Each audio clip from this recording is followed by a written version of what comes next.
저는 오늘 읽은 고린도후서 2장 9절로 10절 말씀을 통해서 사탄의 속임수라는 제목으로 하나님의 말씀을 함께 나누려고 합니다. 오늘 바울 선생님이 고린도후서 2장 11절에 말씀하시기를 우리는 사탄의 속임수를 한다 이렇게 말했습니다. 우리는 그의 책략을 알지 못하는 바가 아니로다. 즉 그의 책략을 안다. 그의 속임수를 안다. 이렇게 말했어요. 사탄의 속임수가 뭡니까? 그럼? 바울 선생님이 사탄의 속임수를 안다. 그러면 우리도 그 사탄의 속임수를 알아야, 그래야 적을 알면 100번을 싸워도 100번을 이길 수가 있는 거예요. 나를 알고 적을 알면 100번을 싸워도 100번을 이긴다. 지피지기면 백전백승이다. 이렇게 이야기했습니다. 그래서 오늘 저는 여러분들과 함께 그 사탄의 속임수가 뭔지를 알고, 그렇다면 우리가 어떻게 대처해야 하는지를 우리가 함께 살펴보려고 합니다. 우리가 늘 실패하는 이유는 우리가 부족하기보다는 사탄의 꾸민 그 사탄의 속임수에 매번 넘어지기 때문에 우리가 실패합니다. 어떤 사람이 잘못을 저지르거나 죄를 지었을 때 우리는 그 사람만을 보지 그 사람 뒤에서 그 사람을 넘어지게 꾀기는 사탄이 있음을 보지 못하는 경우가 대부분입니다. 그래서 우리가 지난 시간에 이야기했을 때 죄는 미워하되 사람은 미워하지 말라는 이야기를 제가 지난 시간에 여러분들에게 말씀드렸습니다. 그렇다면 사탄이 주로 사용하는 책략, 괴계, 속임수는 뭘까요? 첫째는 사탄은요, 사람들에게 사탄이 없다라고 믿게 만드는 것입니다. 사탄은 없어. 요즘 같은 과학시대에 무슨 사탄이 있어? 사탄은 없어. 그래서 사람들로 하여금 사탄이 없다라고 믿게 만드는 것이 사탄의 속임수입니다. 두 번째 속임수는 사람들끼리 서로 다투고 싸우게 해서 교회에 치료하는 기능을 많이 시키려고 합니다. 여러분, 교회를 떠나는 많은 경우를 보면 어떤 말씀의 문제가 있거나 또는 신앙의 문제라기보다는 안에서 성도와 성도 간에, 성도와 목사 간에 잘못된 것이 아닌데 누군가가 이간질시켜서 서로 다투게 만들고 그로 인해서 교회를 떠나게 만들고 신앙에서 벗어나게 만드는데 그것이 바로 사탄의 속임수인 것입니다. 그리고 세 번째로는 다른 사람의 잘못이 너무 크고 심각하기 때문에 절대로 용서해서는 안 된다라고 하는 그런 믿음을 갖게 만드는 것입니다. 저 사람은 절대 용서할 수 없어. 나는 절대로 용서할 수 없어.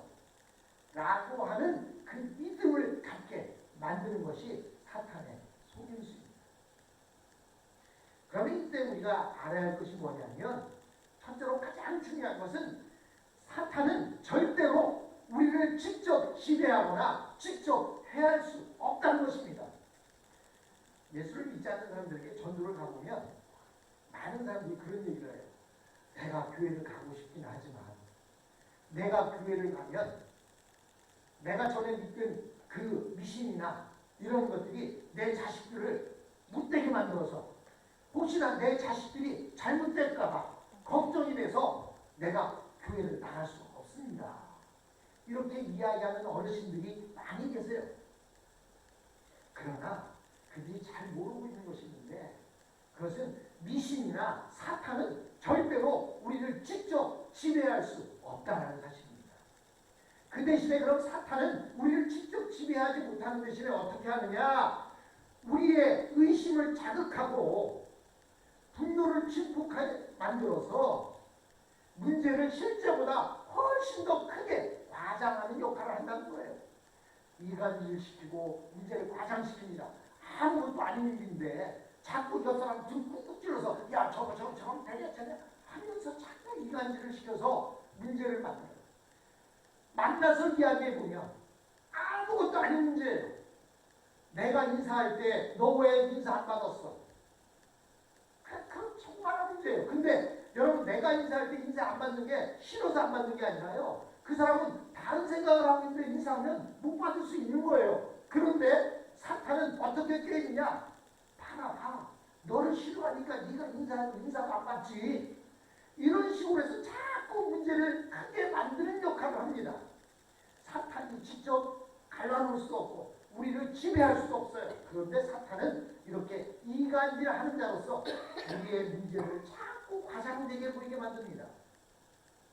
사실 우리 기독교인들에게 있어서 중요한 것은 우리는 한 사람이라도 하나님의 말씀으로 바로 잡아서 하나님 앞에서 온전한 생활을 할 수 있도록 도와주는 것이지, 그들의 죄를 들추어내서 그 죄를 정죄하는 것이 아니라는 사실입니다. 근데요, 특별히 우리 한국 사람들을 보면요, 아주 조그마한 거는요 꼭 걸고 넘어가요. 조그마한 문제가 있으면, 자녀들에게 요만한 문제가 있으면 그거 가지고 그냥 시시때때로 긁어대고 볶아댑니다. 그래서 한국인 부모를 둔 자식들은 어떻게든지 고등학교만 졸업하면 빨리 가려고 해요. 왜? 엄마의 그늘에서 벗어나고 싶어요. 엄마의 그늘이 잔소리에서 벗어나고 싶어요. 그런데요, 우리 한국인 부모들이 최고의 문제는 뭐냐면, 요만한 문제 가지고는 그렇게 자녀들을 볶아대다가 자녀가 신앙생활을 안 해도 그냥 놔둡니다. 자녀가 큰 문제를 일으키면요, 그걸 덮어주려고 해요. 이게 뭐가 잘못되고 크게 잘못됐어요. 큰 문제에 대해서는 그것을 책망하고 그것에 대해서 잘잘못을 따져야 되고, 작은 문제들은 덮어줘야 되는데, 우리 한국 부모들, 특히 한국 엄마들은요, 요만한 문제 가지고 그냥 시시콜콜 잔소리를 해야 됩니다. 여기에 그거에서 나는 안 그래라고 이야기할 수 있는 사람이 얼마나 있을지 모르겠어요. 여러분, 이렇게 우리의 잘못은 어떤 죄에 대해서는 관대하면서도 어떤 죄에 대해서는 너무나 엄격하다는 거예요. 그러면 어떤 죄에 대해서 관대하냐? 나하고 관계없는 죄에 대해서는 관대해요.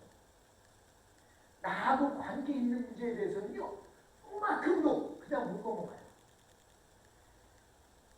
남에게 똑같은 문제인데 남에게 그렇게 하는 거, 그럴 수도 있지 뭐. 그러다가 자기에게 그 문제가 생기면 절대로 용서할 수 없어. 이렇게 나오는 문제가 있다는 것입니다. 이게 무엇이 문제냐? 하나님보다 더 거룩해지려고 하는 경향이 있다는 거예요. 하나님보다 더 거룩해지려고. 그래서 죄를 용서하지 못하는 경우가 있습니다. 하나님께서는 우리에게 용서하라고 하셨는데 우리는 용서하지 않고 결국에는 무서운 교만으로 교회를 분열시키는 일이 생긴다는 것입니다. 하나님께서 용서하셨으면 우리는 마땅히 용서해야 합니다. 하나님께서 용서하셨으면 사람도 용서하고 자기 자신도 용서해야 합니다. 특별히요, 많은 사람들 가운데 자기 자신을 용서 못하는 사람이 많아요. 자기 자신을 용서하지 못해서 그냥 그 자기 자신의 문제 가지고 골머리를 썩는 사람이 있어요. 하나님이 용서하신다고 했는데 왜 내가 내 자신을 용서하지 못합니까? 하나님이 용서하셨으면 우리는 내 자신도 용서해야 되고 이웃도 용서해야 하는 것입니다. 우리가 은혜를 받으면 과거의 죄를 다시 생각나게 만드십니다. 그래서 과거에 씻을 수 없을 것 같은 죄이지만 예수님의 보혈은 우리를 모든 죄에서 깨끗하게 하십니다. 믿고 난 후부터 우리는 과거의 죄를 더 이상 부끄러워하거나 그것에 매여 살아야 할 이유가 없습니다. 자꾸 과거에 대해 매여 살면 영적 침체를 경험할 수밖에 없는 것입니다. 그때는 또다시 회개해야 되는데 언제든지 회개하고 싶은 생각이 들게 만드는 것도 바로 성령의 역사 때문인 것입니다. 우리의 마음속으로 수없이 회개했지만 아직까지 내 자신을 얽어매고 있는 죄가 있다면 그 죄를 다시 한번 고백하고 그 죄에서 해방되어야 합니다. 주님께서 우리를 부르셨을 때에는 우리의 모든 과거의 죄를 다 용서해 주셨습니다. 그러니까 자꾸 그거 곱씹어서 속 앞에 뜯어먹고 누워갖고 우물우물 그 풀을 끄집어내서 되씹듯이 자꾸 옛날에 다 용서해 줄 것 가지고 다시 끄집어내갖고 자꾸 되새길 필요가 없다는 것입니다. 이렇게 죄 문제를 해결하기 위해 사람으로서 도움을 주기 위해 세우는 사람들이 바로 목사인데, 그때 도저히 안 되면 목사에게 도움을 부탁해야 하는 것입니다. 내 목사가 아무리 믿고 힘들고 설교를 잘 못한다 할지라도 하나님께서 그 교회에 세워주신 것은 너의 영적인 문제를 도우라고 세우는 것입니다. 그렇기 때문에 너무 힘들고 어려운 문제가 생긴다고 한다면 혼자 곱씹지 마시고 기도 부탁하시고 도움의 손길을 요청하십시오. 그래서 목사가 여러분들에게 돈을 받고 이렇게 생활하면서 목회를 하고 있는 것입니다. 여러분, 만약에 우리가 그 죄책감에서 벗어나지 못하게 되면 우울증과 신경쇠약 등으로 많은 고통을 받게 됩니다. 그렇게 자신을 학대한다고 해서 제가 용서되면 학대해야죠.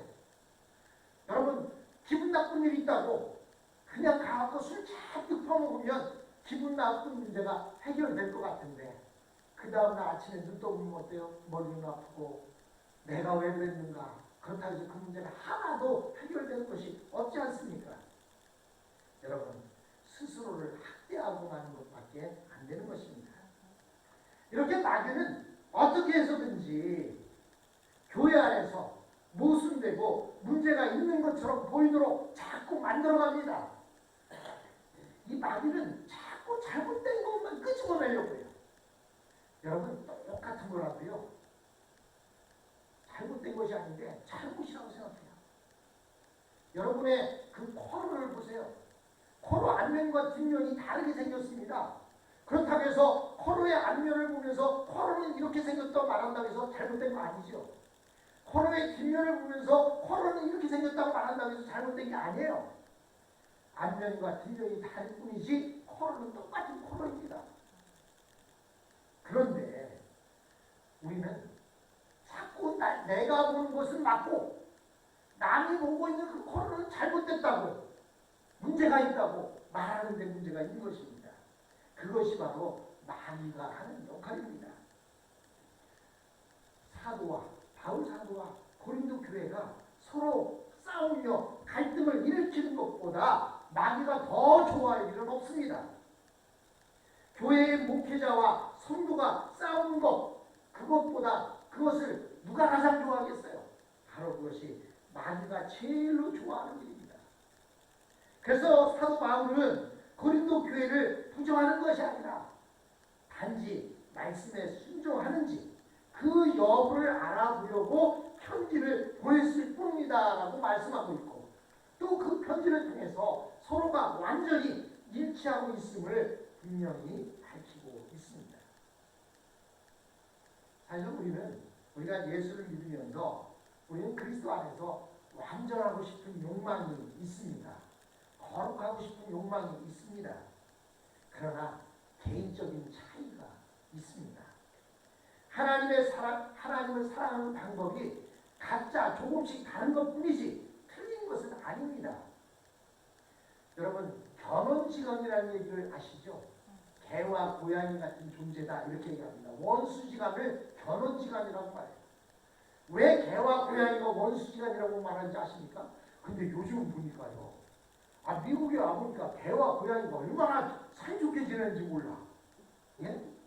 개와 개끼리보다 개와 고양이가 더 사이좋게 지내요.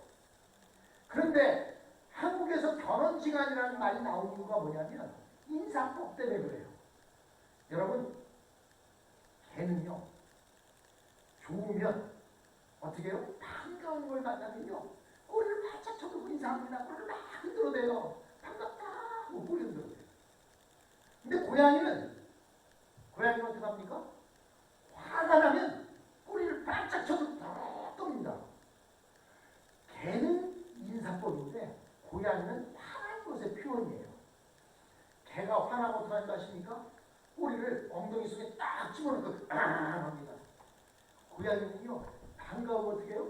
꼬리를 엉덩이 속에 집어넣고 합니다. 그러니까 고양이는 반가워서 꼬리를 엉덩이 속에 집어넣고 마주하는데 개는 저게 나보고 화났다고 하네? 싸우자고 하네? 이것 때문에 원수가 된다는 거예요. 서로 인사하는데 인사법이 달라요. 인사법이 틀린 게 아니에요. 다른 거예요. 내가 사랑을 주는 방법과 여러분이 사랑을 주는 방법이 다를 수 있어요. 사람마다. 그런데 이것을 다르다고 인정해야 되는데 다르다고 인정하는 게 아니라 내 기준으로 보고 틀렸다고 말하는 거예요. 개가 개의 기준으로 보고 저게 나보고 싸우자고 하네? 고양이는 고양이의 기준으로 보고 저 개가 나를 싸우자고 하네? 그러니까 개와 고양이가 원수지간이 되는 거예요. 우리는 신앙생활하는 데 있어서 신앙 색깔이나 또 우리 각자가 가지고 있는 이런 달란트나 색깔들이 다름을 인정해야 합니다. 그런데 마귀는 그 다름을 인정하게 하는 것이 아니라 다른 것이 틀렸다고 말해요. 우리 한국말에 다르다는 것과 틀리다는 것은 엄연히 달라요. 미국말도 그렇죠. 엄연히 다른데 우리는 너 그거 틀렸어. 이런 말을 너무 잘 사용합니다. 그러나 그건 잘못된 말이에요. 너 그거 좀 달라. 나와 달라. 생각이 달라. 나와 생각이 다르면 아니야. 그거 틀렸어. 그거 틀렸어. 이렇게 이야기해버리니까 문제가 된다는 거예요. 누가 그렇게 시켰냐? 마귀가 교회 안에서 자꾸 이간질 시켜서 서로 다른 걸 인정하기보다는 틀렸다고 자꾸 말하도록 만들어간다는 것입니다. 또한 마귀는 하나님을 향한 서로의 열심을 경쟁시켜요. 내가 음식을 잘하면 어떤 사람은 설거지를 잘하는 사람이 있고 어떤 사람은 청소를 잘하는 사람이 있고 어떤 사람은 찬양을 잘하는 사람이 있고 다 잘하는 것이 서로 다른데도 불구하고 그것을 자꾸 시기하게 만들어서 내가 하는 건 잘하는 일이고 남이 하는 건 시시한 일처럼 이렇게 보이도록 만든다는 것입니다. 그러나 이 단계를 뛰어넘을 때 우리는 연합할 수 있어요. 교회에 왜 서로 다른 사람들이 모여있는지 아십니까? 교회는 예수 그리스도의 몸이라고 말합니다. 예수 그리스도의 몸이 입만 있다고 생각해 보세요. 다 입이라고 생각하면 그게 제대로 된 몸입니까? 다 손만이라고 생각하면 그게 제대로 된 몸입니까? 몸이라면 눈도 있고 코도 있고 입도 있고 손도 있고 팔도 있는 겁니다. 다 각자가 다른 것을 내가 잘할 수 있는 것으로 섬길 때 그것이 바로 온전한 그리스도의 몸이 되는 것이지. 다 손이 좋다고 손가락 20개, 30개 된다고 하면 정상적인 몸이 아닌 것이죠. 우리는 마귀가 노리는 것이 무엇인지를 알아야 합니다. 그 속임수, 그 책략, 그 괴계를 모르면 우리가 하나님의 백성들끼리 서로 치고받고 싸우다가 결국 마귀 좋은 일만 시켜주는 것이 되는 것입니다. 마귀는 단순하고 무식한 사람을 충동시켜요. 그래서 다른 사람들을 공격하게 만듭니다. 성질이 급하고 혈기가 많은 사람들을 마귀가 잘 이용합니다. 그냥 우리 송가사님처럼 그냥 그래요 하고 있는 분들을 잘 안 건드려요. 왜? 건드려도 푹 찔러도 반응도 없어. 그냥 그래요 그런 뜻이야. 그런데 승질이 급하고 혈기가 왕성한 사람 툭 찌르면 그냥 팍 하고 튀어나갑니다. 가까운 사람들끼리 이간질을 시켜요. 멀리 있는 사람 이간질 시켜봤자 아무 소용없어요. 가장 가까운 사람 이간질 시키는 거예요. 교회 안에서 가장 친한 친구처럼 지낸 사람들 이간질 시켜서 그들을 갈라놓는 거예요. 그것이 바로 우리가 잘못돼서가 아니라 마귀의 속임수에 빠졌기 때문에 그런 거예요. 여러분 그럴 때 친구 미워하지 마십시오. 친구의 잘못이 아니라 마귀의 게임에 빠졌을 뿐이에요. 여러분 또한 뿐만 아니라 불필요한 자존심을 툭툭 건드려서 그 자존심 때문에 정력을 낭비하게 만들기도 합니다. 또한 남 말하기 좋아하는 사람에게는 그 사람을 마귀가 이용해서 자꾸 다른 말을 하도록 만들어서 없는 말을 퍼뜨리게 만들기도 합니다. 또 어떤 사람은 말귀를 잘 못 알아듣는 사람들을 흉흉실해서 그 말의 뜻과는 다르게 다른 말을 이웃에게 전하게 만들기도 합니다. 그러므로 교회 안에서는 남 말하기 좋아하는 사람들은 항상 조심해야 합니다. 선질로 생각하는 자 넘어질까 조심하라고 말씀하고 있습니다. 그렇다면 우리가 이런 마귀의 유혹을 이길 수 있는 방법은 없을까요? 마귀의 유혹을 이길 수 있는 방법은 오직 하나밖에 없어요. 그게 뭔지 아십니까? 기도예요. 오직 이런 일은 기도밖에는 없다고 예수님도 말씀하셨습니다. 만약 유혹에 빠져 다른 사람을 공격한다면 그것은 나에게 좋은 일만 시키는 꼴이 됩니다. 때문에 너무나 인간적으로 좋아하지 않는 것이 마귀의 공격에 대비하는 길이에요. 인간적인 다른 무엇을 좋아하지 마십시오. 무엇보다도 성령으로 교제해야 합니다. 우리 신앙인들끼리 교제하는데 성령으로 교제해야 되는데 세상적인 방법을 가지고 교제하면 이런 때 문제가 생길 수가 있습니다. 항상 절제된 사랑과 관계를 유지하는 것이 바로 마귀의 괴계에 빠지지 않는 길인 것입니다. 우리는 다른 사람들을 인격적으로 잘 해주려고 하다가 마귀에게 걸려드는 일도 종종 볼 수가 있습니다. 우리 그리스도인들은 각자가 하나님을 만나서 자기 스스로 힘으로 일어서도록 하는 것이 가장 좋은 길입니다. 이때 우리는 주님을 대신하려고 해서는 안 됩니다. 내가 주님이나 된 것처럼 자꾸 하나님의 말씀을 가지고 이웃을 정죄하거나 잘못됐다고 자꾸 판단하려고 하는 것은 잘못된 것입니다. 이상적인 교회는 있을 수 없어요. 우리가 오늘 이런 교회 되게 해달라고 찬양을 불렀습니다. 참 이상적인 교회지요. 교회가 다 이런 교회라면 얼마나 좋겠습니까? 그러나 교회가 이렇게 이상적인 교회가 늘 있을 수 없어요. 부족한 부분이 꼭 있게 마련입니다. 그러나 단 한 가지, 말씀 앞에 서 있으면 그 교회는 건강한 교회입니다. 우리가 여기에서 말하는 이런 교회 되게 해달라고 하는 이 모든 전체적인 것이 다 완벽하게 이루어질 수 없어도 오직 한 가지 배워야 된다면 말씀이 살아 역사하는 교회, 이런 교회가 되게 해달라고 이것 하나만 붙잡으면 되는 거예요. 말씀이 살아 역사하면요 사랑도 생기게 되고 기쁨으로 찬양도 드리게 되고 믿음의 기도가 쌓이게 되어 갑니다. 그리고 이웃을 사랑하게 됩니다. 우리가 지금 이런 교회 되달라고 하는 이 찬양 속에 있는 이것이 전체가 다 안 되니까 할지라도 오직 단 한 가지 말씀이 살아 역사하는 교회가 되어진다면 우리는 반드시 이런 교회가 될 수 있습니다. 우리는 마귀의 유혹에 이길 수 있는 방법이 오직 기도밖에 없다는 사실, 그 말씀을 기억하면서 마귀는 호신탐탐 여러분들을 노리고 있습니다. 우는 사자와 같이 삼킬자를 찾아 두루 다니고 있습니다. 그래야 할 때 우리는 하나님의 말씀이 우리 안에 살아있고 또한 우리 성도들 가운데 잘못된 부분도 있을 수 있다는 것 인정하시고 사람이니까